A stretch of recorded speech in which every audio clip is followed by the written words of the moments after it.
Hi, everybody. Welcome back to the Slow Flowers Show with Deborah Prinzing. I'm so thrilled today to welcome a return guest, Amy Stewart. Many of you recall that Amy's been a guest on this podcast before. She's also kind of the godmother of the floral industry that we know as we know it in the Slow Flowers world, because she's the author of Flower Confidential. Hard to believe. So I'm going to welcome Amy to join us. We're going to talk about her new project. Hello, Amy. Hello, good to see you. So good to see you. Thanks so much for doing this. I know some people might say, okay, Amy, you wrote a book called The Tree Collectors. And what does that have to do with flowers? But I'm all about horticulture topics. And I think that's our roots that inform everything you and I do, and many of the, practitioners in the slow flowers world. So there's a lot to learn here. There is. And I should say, there is a camellia collector. And I actually just heard from the International Lilac Society, who's very excited about so, trees and flowers, it does happen. And also, I'll just tell you, Flower Confidential was actually 2007, not 17. Oh, I'll correct that. Yes. It's been a ridiculously long time. You know what?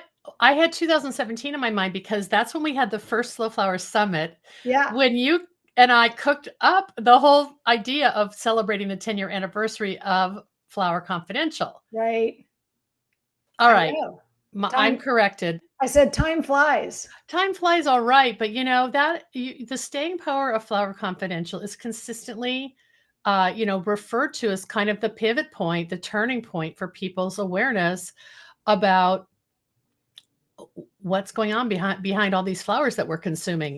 We kind of blithely just assumed they were local. We blithely assumed they were grown down the street or in our own region. And you peeled back the curtain and showed people a different story. And, I never could have imagined that it would actually impact anyone's life. Like I didn't have that ambition. It was more, I saw it as more of sort of a gee whiz kind of book. Like, oh, who knew? And even when I started working on writing it, the environmental issues weren't forefront in my mind, but they grew like as I was working on the book, but also culturally for all of us, we were starting to talk. It's weird to think that there was a time when we weren't talking about this stuff very much, but that was true in like 2003, 2004, when I was just starting. But It really surprised me when people started coming up to me at events and saying things like, I dropped out of college and rented an acre of land, and now I'm an organic flower farmer. And I'm like, oh, please don't tell your mother that I'm responsible for this. Like, I'm going to get calls. Oh my gosh, it's so true. And, the reason that you weren't like treating this as a, I don't know, social engineering experiment. You were just like typical Amy, curious, highly curious about a topic, and you took a deep dive. And I guess that's just how you operate as a writer. You write to learn, right? Sure. Right. Yeah. I realized there's this thing that I don't know. And then I start thinking about all the things I don't know about it. And then, at some point, like often within the next few hours, I think, well, someone's written a book about this. So I'm just going to get this out from the library and then I'll know. And then I find out no one's written a book about it. And then I'm off to the races. So that was certainly what Flower Confidential was all about. Like, I can't believe no one's written this book already. Right. Yeah. I mean, you've done this with all kinds of flora and fauna in the natural world. And now you've done it with trees. Mm-hmm. So we're going to talk about the tree collectors. Amy, you have a little trailer that you recorded that I just pulled up from YouTube. I think I'm going to show it, and it's just a few minutes.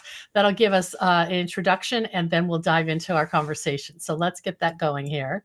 Here we go. Tales of Arboreal Obsession. I wrote and illustrated this book with portraits of the people and their trees. The idea for this book came to me about 10 years ago when I met a guy who told me that he collected trees. And I said, wow, trees are really kind of a weird thing to collect because they're really big and hard to move. So I don't know, how does this even work? And he told me that he lines his trees up like books on a bookshelf, and that his goal is to collect one of every different kind of tree that grows in his climate until he runs out of space, which of course he did, because all tree collectors run out of space.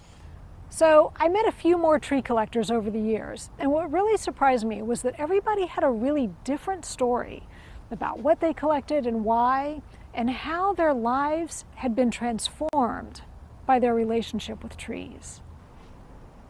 I met people who plant trees to honor their loved ones, or to heal the wounds of the past, or build community, or save a habitat, or even to make an art project.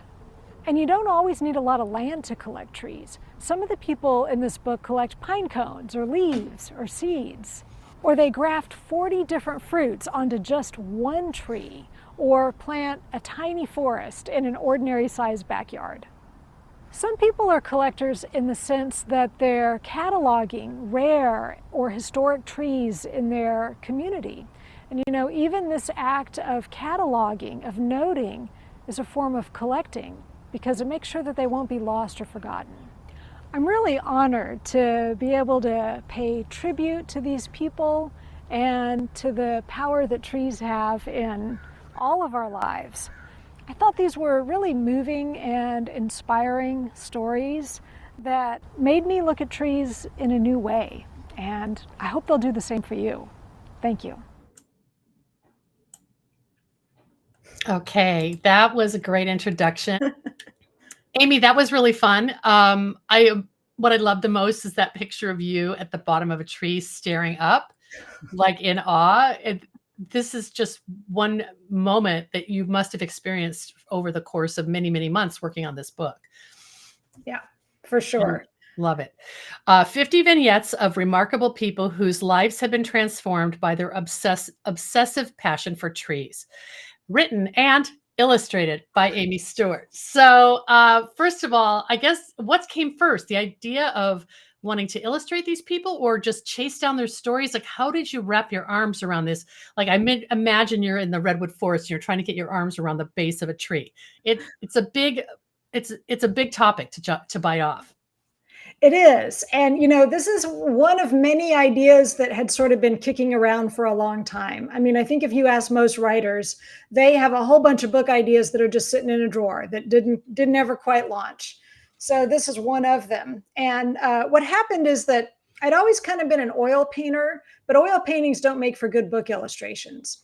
But more recently, I had gotten into working on paper more, watercolor and ink and gouache, and other things that are classic illustrator mediums. So all the people, like including my agent, you know, who had said, "Why don't you illustrate your own books?" And I was always like, "You know nothing about art if you think I can do that." But it started to become more possible because I just learned those skills. So that made me think in terms of, well, if I was going to do an illustrated book, what would that be? And I went through my file of old book ideas, and some of them seemed to sort of have more potential somehow if you added art, like something about making it a little more gifty, and maybe gave it a little bit more breathing space, and I don't know, just sort of injected some air into the idea in a way that's kind of hard to describe. But yeah, so I'm going through all these ideas, and my husband, who's a rare book dealer and very interested in all kinds of collecting and all kinds of collectors, he kept saying, "What about tree collectors? Why isn't that one on the list?" And every time it fell off the list, he would bring it up again. Thank you, Scott. Thank you, Scott. And yeah, but it led me to kind of reach back out to the people I'd met over the years who had told me they were tree collectors. And I was able to locate them all, even though I'm terrible at remembering people's names. I got back to all of them. And it's just started to come together like, oh, I think maybe there is a book in this. Yeah, I love it. It's no small feat because it is an international, global population of people featured. I don't know, remember, we must have been chatting or something when you said that there were people who you had to interview, or maybe I read it in your acknowledgments. There were people who did not share your language and you had to use translators. Yeah. That's wild. Believe it or not, those were some of my favorite interviews. What I would do is I would find an interpreter, just, you know, online. I would just track somebody down. And then I would explain the book to them and explain the point of the interview. And a lot of times these are people who do business translations, right? Mm, mm, Dry corporate whatevers. mhm. And so I'm explaining the project and I give them a list of questions, which is kind of a bummer because I like my interviews to be a conversation where I don't have a list of questions. But what Yeah. choice did I have? So I would give them my list of questions and then I would say, you're going to conduct the whole interview. Like, Really? don't stop and translate everything for me because it's going to become clunky and awkward and it's going to take 4 hours. So we're going to be on Zoom, the three of us. I'll just be sitting there in case you have questions. You can turn to me and ask me. But otherwise, you two have this conversation. And I gave them some pointers about feel free to dig in more, you know, add your own Yeah. questions. Go down And the rabbit hole on a specific answer. right, Yeah. right. And I sort of explained in particular, these are areas that I want to get more specific in. So especially if they go in these areas. But they were so much fun for me because I'm just sitting there on Zoom watching two people speak Japanese to each other or speak Portuguese or Polish to one another. And Right. they're having so much fun. Like they're getting really into it. And I just felt it was so moving to just sort of realize like, here's this person I'm never going to meet. They're halfway around the world. But they share these interests, they share these passions, they're willing to be open and express themselves. And I was so glad they were doing it in their own language, so it's not a struggle. Right. And then I would send the Zoom video to the interpreter and ask them to not transcribe it word for word, but to give me the meaningful bits. And then I'd Mhm. come back to them and say, I need a little bit more on this section, or I need a Mm. word for word translation because Wow. I'm going to put it in quotes. And we would work back Yeah. and forth like that. Wow. It's like you Now, deployed these deputy writers yeah, or interviewers to right. collect these stories. Yeah. You're Yeah. you're a collector in and of yourself. I love that. Well, I have to say, thinking back to the first conversation we had about this book, you emailed me and said you were going to start working on this Mm. kind of during COVID, I Mhm. believe. Oh, yeah. You were looking, and Amy, I have learned so much from you about your intentionality for representation and inclusion and bringing everyone into the world of horticulture or floriculture. But you were really specific to say, this is not going to be, these are my words, not yours, old white guy's book, and that's just coming out of horticulture. Sometimes the perception is that's who gets to talk about horticulture. And you were really able to find people in communities that have never been asked about their tree Right. collections. Or I loved that. As maybe you can talk about some that are really special to you that really, I don't know, changed your perception of who is a tree collector. Yeah. Well, this was really important to me, in part because uh, anytime you talk about collectors in any field, it does tend to be wealthier people. It tends to be more white people. It tends to be more North Americans and Europeans, and it Mm, tends to be more men. mhm. So that's just the demographic, whether you're collecting cars or you're collecting books or you're collecting trees, Yeah, and right. especially trees because they require land and who has land and who doesn't have land, right? So going in, this is, I think, so important when we think about inclusion is it's not so much about this is my table and I need more of you to come sit at my Yeah, I want to table. check the boxes kind of thing. Right. Yeah. It's about my table isn't working. Like we need a different table. And so my premise of I'm going to write a book about collectors couldn't be it's only people who have big plots of land. It had to be what are other ways of seeing collecting? And as soon as you do that, the population changes radically, right? So it was about me deciding that I was going to ask a different question. But then, yeah, also being super deliberate. Like everyone I talked to, I said the same thing. I said, I'm looking for more women. I'm looking for more people who aren't in North America or Europe. I'm looking for people who aren't white. I'm looking for people who aren't rich. And a lot of collectors were sort of stumped, like that, they kind of couldn't come up with a lot of folks. So I did do a lot of digging on my own. I went onto YouTube and TikTok to look for people who were obsessed with trees, but Oh, but I love it. but had never joined a tree collecting society and never will join one, Yeah. right? Yeah. So yeah, I went to all these other places to try to track these folks down. But I found people who collect. Well, like I said in the video, like you can collect part of a tree, you can collect pine cones. There's a whole thing about collecting wood samples. So Yes, that's right. That's a there's an crazy chapter. yeah, there's an international wood collecting society, and they have a standard size for their wood samples, which is about the size of an iPhone, that makes them easier to sort and keep in files and stuff Document. like that. Yeah. Yeah. So there's that. But then there's also people who collect trees in the sense of go picking up acorns in your neighborhood and grow them in pots on your patio until they get Right. too big for the pot. And then you can either plant them somewhere or toss them out and start more. But like, there's a million ways to do this that don't have to involve a lot of land. Yeah.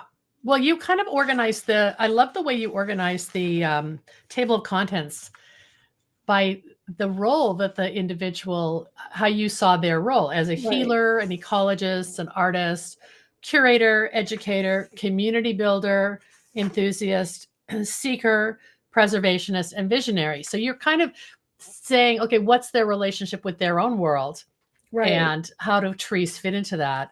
I thought it was a good way to organize it because that alone breaks up this sort of curated, collection in an arboretum, which Right. is where we would start normally, right? Right.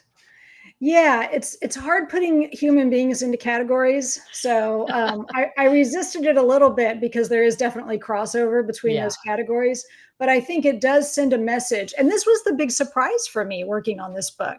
Honestly, at the beginning of it, I thought I was going to be talking to like plant geeks who geek out about their geeky plants. And I wasn't expecting the level of personal stories that I was getting. Yeah. I wasn't expecting, there's a woman, Marie Bouvet. Uh, she's in England, and she collects maple trees. And her big thing when she started talking to me, I mean, I just found her through the Maple Society. She responded to my, saying I'm looking for women, and a bunch of people were like, I'm a woman, talk to me. So I love it. that's how I found her. But then she starts talking to me about what these trees mean to her. And a big piece of it is that she wasn't able to have kids. And that was really hard for her. That really hurt. And that the maple trees have filled this hole in her life that she felt was left behind by not being able to become a mother. And the thing she said that just knocked my socks off was the thing in maple trees is it's pretty easy to come up with a new variety. I mean, a seed drops and it starts growing, and it could be an interesting new variety. It's not hard to do with maples. So she's really hoping that she's going to get an offspring from her trees that's worth cultivating and actually sort of introducing and naming.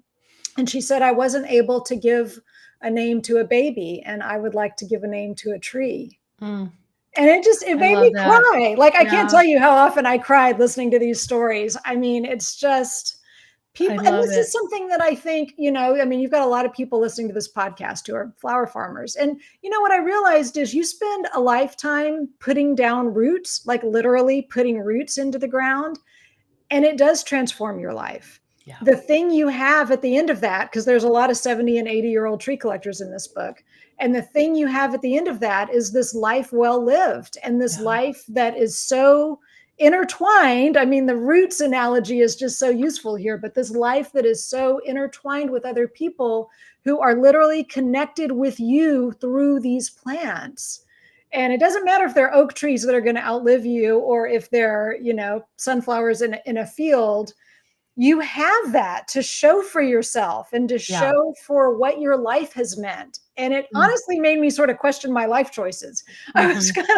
kind of like, why don't I have a miniature forest that I can point to and say, Well, here are where my people are. Here's where my values and my priorities yeah. are. Here's what my life has meant. And it is tangible, and it's in the ground right here. Well, because I know you live in a townhouse condo, maybe you have some houseplants on your windowsill. But your collection is in these stories, Amy, Yeah, and in this for art. sure. I just want to say that Marie Bouvet story, you called it the mother of trees. So Yeah. that's so great. I do remember my one little personal connection to this book is during COVID, I was on a special shopping expedition. I don't know how I got permitted to do this, but to go to the nursery in Port Townsend, Washington, owned by Sue Milliken and Kelly Dodson. Yeah. And they, you had just told me about this book. And so I took a photo of them and texted it to you. And I'm like, here's a couple. And, Sue is one of the amazing plant collectors of the world, and their nursery is called Far Reaches Farm. And so lo and behold, they showed up in the book. And are they the only couple? You don't have a lot of teams, pairs, right? They're the only couple. I mean, there are definitely tree collectors in the book who are married and their spouse is involved to a greater or lesser extent. Yeah. But when I started talking to them, I realized quickly I couldn't focus on one or the other because so for people who don't know, they fell in love on basically a tree collecting or a plant collecting expedition. Right. It's a great story. It is a great story. And so in the book, it's the only time that I did this in the whole book, but their story of how they met is exactly like those stories in When Harry Met Sally, where the old couples are talking about how it was love at first sight. Literally, that's how it broke down. And I'm like, I'm going to write this out like a screenplay so that everyone can hear them in their voices the way they I love back that. and forth telling their sweet story of falling in love while plant collecting. I love it. Yeah, that's great. I was going to show my pages from the reader's copy, but they're in black and white. So I think I'm going to ask you to show us some of your stack of paintings or illustrations, rather. Well, you said paper medium, but what did you use? Pencil and watercolor? How did you illustrate these? I decided to, after much experimentation, I decided to use watercolor and water-soluble colored pencils. Okay. And the reason is for anyone out there who's an artist, you probably know two things that are very challenging to draw are people and trees. You'll always hear artists talking about how they're intimidated by people, especially if you have to get their likeness accurately. It can't just be a human being. For sure. But trees are also weirdly tricky because they're generally all one color, but you have to get the shading and make it see. And there are artists who kind of avoid trees for that reason. And I thought that the watercolor and these colored pencils would give a kind of a softness and a humanity to the people, because I didn't want them to look like caricatures or cartoons, but also they very much look hand-drawn, right? Yeah. Like this is something that I want people to flip through this book and sort of go like, oh, I could draw that, like in sort of in some theoretical way. Like this is they're accessible. They're not like they're accessible. Precise botanical illustrations even, right? Exactly. They should look like I was sitting there in my sketchbook, even though I was working from photos a lot because people are all over the world and it was COVID. So, but I'll show just the book. You can see that for every one of these, I did a illustration of the person and then an illustration of their garden. So I had that in every case. That was sort of that's 100 illustrations right there. And then there's all this bonus content, which I really appreciated, and I'm sure that like you've got this one called This is a Society for Every Tree. And you have a little drawing of a European boxwood and topiary for that society and a camellia for that society. So altogether, you had hundreds of illustrations in this book. There were over 300 JPEGs that I had to upload for this. So, girl, that's amazing. Yeah. Oh my goodness. Yeah, but I feel like the how do you make a tree look real? You're not trying to do a scientific drawing. You're trying to capture a moment in time and the person who loves that tree. Yeah. That was the challenge. So do you want to see some of them? I can just. Well, you posted them on your social media a couple, like maybe last week. And I was like, I want to show that on our interview. Yeah. Sure. I'm just going to. It's like a mother load of drawings.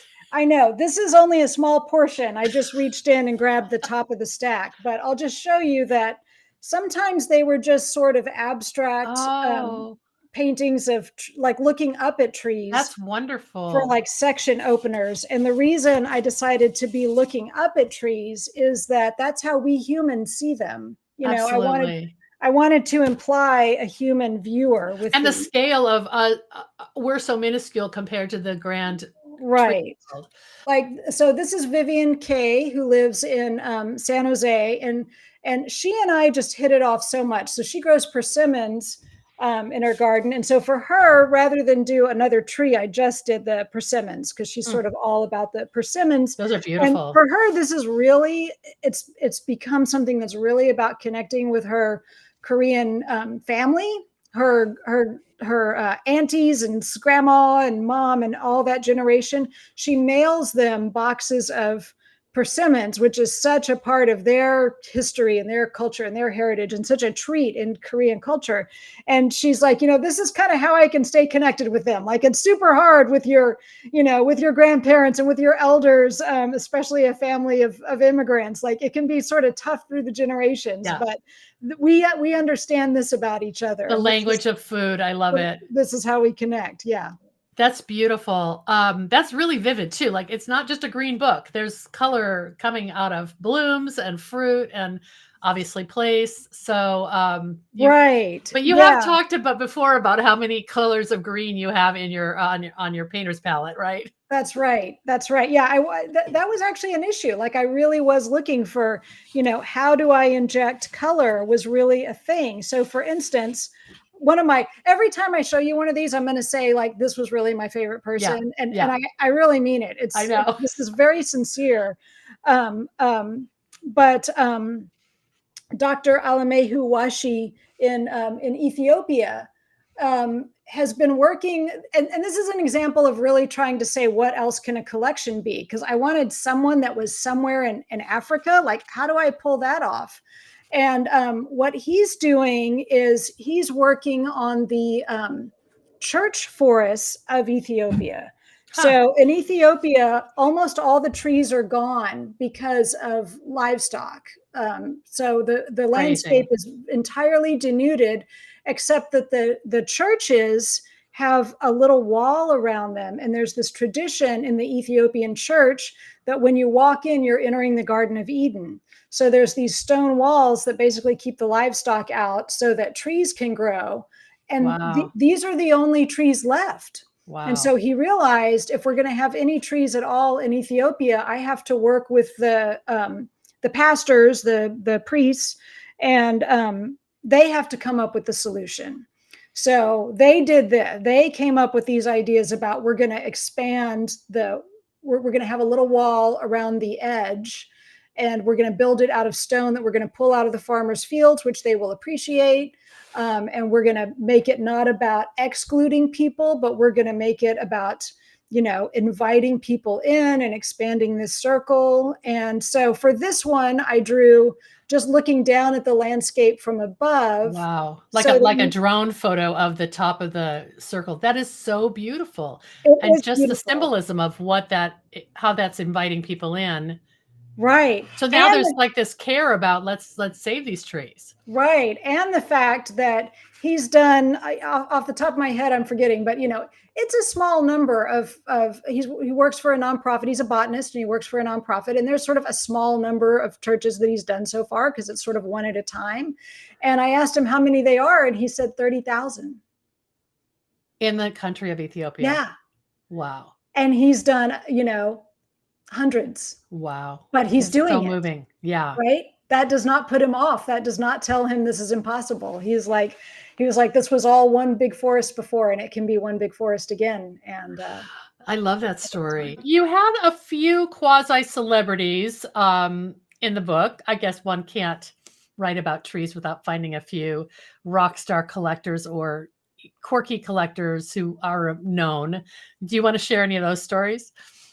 Yeah, well, let me tell you about one that got away, first of Okay. all. I'll tell you one of my biggest regrets, and I hope that by talking about this, maybe I'm going to find another collector who does this. But there are a few tree collectors out there who are interested in growing tone wood.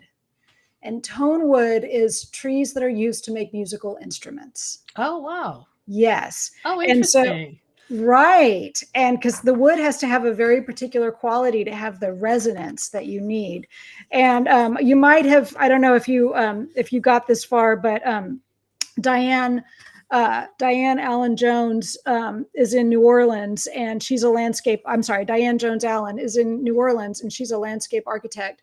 And she once did a project in New Orleans at Louis Armstrong Plaza, where she got to put in African trees that were used to make musical instruments in that plaza. Oh, wow. But she also has her own personal tree collection that I was talking about. So anyway, among celebrity tree collectors, I did have a musician who is into tonewood, but they dropped out of the process. They were, too busy, couldn't do it, whatever. So I was So putting the word out to the tonewood collectors, get in touch for the book number 2. Right. But I was so delighted to find out about Edward Everett Horton. Okay. So yes. And also there are not many people in this book who are not alive. Like I really wanted this to be a book of living people, not people who lived 200 years ago. But there are a few people who are no longer with us who are in there, and that includes him. And so he was an actor who acted with Fred Astaire.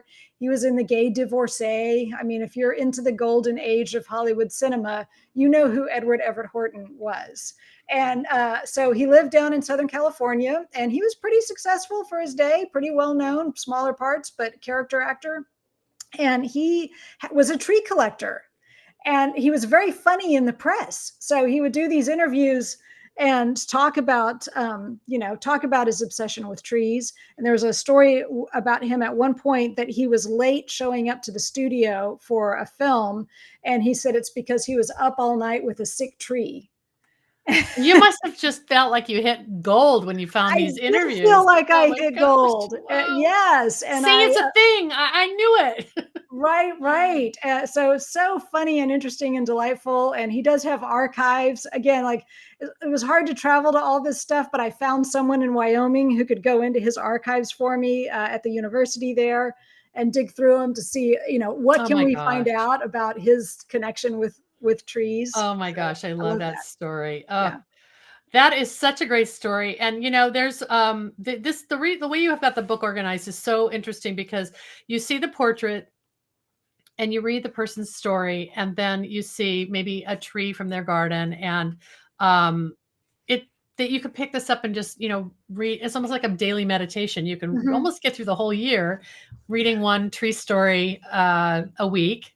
Right. Or maybe you want to read faster. I mean, I like the idea that there's a lot of education in this, a lot of things I did not know, like collective nouns for trees, what do you call a collection of birches, a betulitum, is that how you say it? Right, yeah, or pinetum for pine trees, or quercetum for oak trees. I know, I love these words.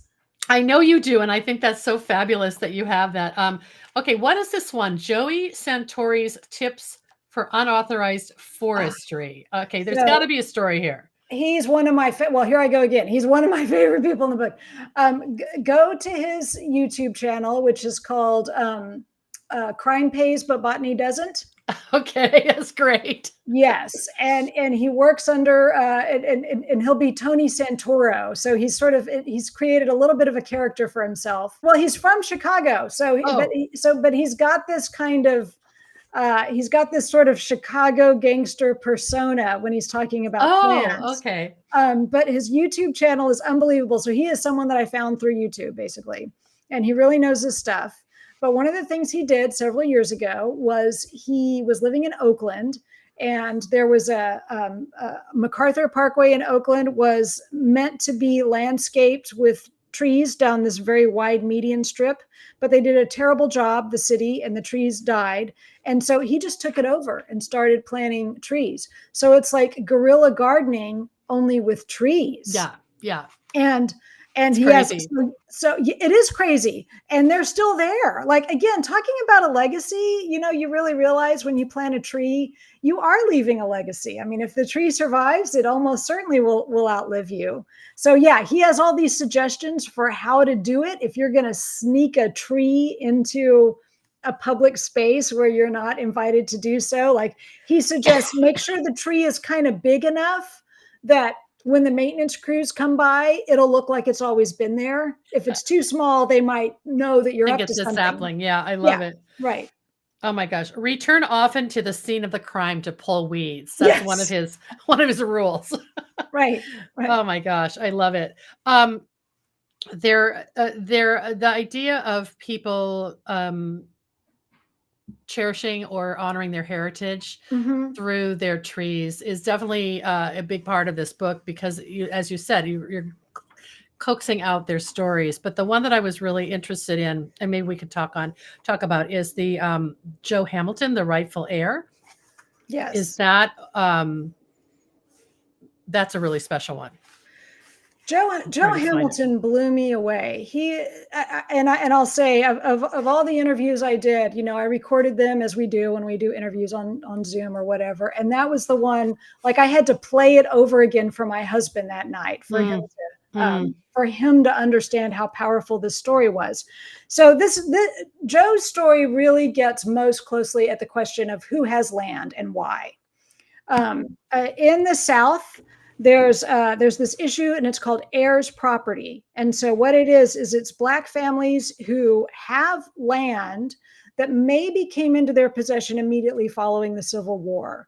I'm not really an expert on exactly how things washed out in the immediate aftermath of the Civil War, but I have the general impression that some farms got split up, and in some cases, people who had worked on the farms as enslaved people ended up getting land as things were sort of disbanded. Right.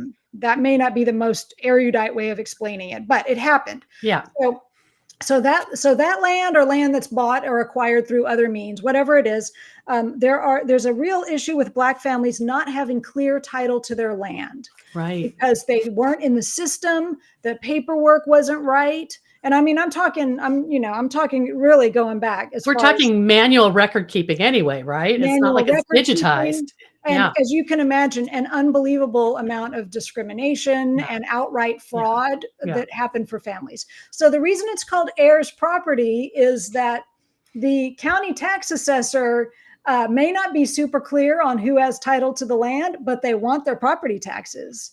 So they know who they're gonna hit up for that. Right. And it basically says the property tax bill is sent care of heirs of this property, right? And it's okay. It's like whoever you people are, you better send us some money. So the process of clearing title and proving that you own the land you have is a really difficult one. And there's these organizations that help. So like in South Carolina, they're called, I think, the Center for Heirs Property, and they just do South Carolina, but there's other ones in other states because every state's going to be a little different. And so in Joe's case, his, I think, great, maybe triple great grandfather got hold of 800 acres coming out of the Civil War and being a free man. And so Joe's family, Joe had inherited 40, it was down to, I think, 40 acres. So he's trying to figure out how to get title to the acreage he does own, because it's unclear, but also what happened? What happened to the rest of that land? Right. And so he went through this incredible process, searching the deeds and looking through whatever you can find, newspaper records, property maps, all the things. And what he sees is this history of bad decisions. He was sort of like, look, this guy, my great grandfather, like he wouldn't have had a lot of business smarts, and he would have been taken advantage of. And there were days when you go to the bank and you take out a loan that's going to be paid back when the crop comes in, but then the crop fails and you lose land to the bank, or you make other bad business deals, outright theft. All fraud, kinds of reasons, outright theft and fraud, all kinds of reasons. So at the end of the day, he couldn't get back any of the acreage that was lost, but he could lock down what he had. And this particular land in South Carolina isn't really, you're not going to build condos on it. Yeah. It's timberland. They grow loblolly pines in South Carolina. They're used for telephone poles and furniture and other things. So the highest and best use of the land, the most economical use of the land, is sustainable long-term timber. And that's kind of what the heirs property program is about. It's like, we'll teach you how to plant for future generations. So it's nice because it's about generational wealth, right?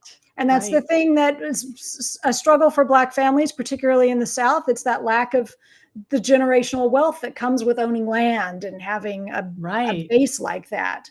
So that's what he's done, is he's put it into long-term timber production that will happen long after he's gone. So like, as a tree collector, I mean, I sort of had to explain to him, I'm sort of like, look, your quote unquote, air quotes, collection of trees is one tree planted over and over again.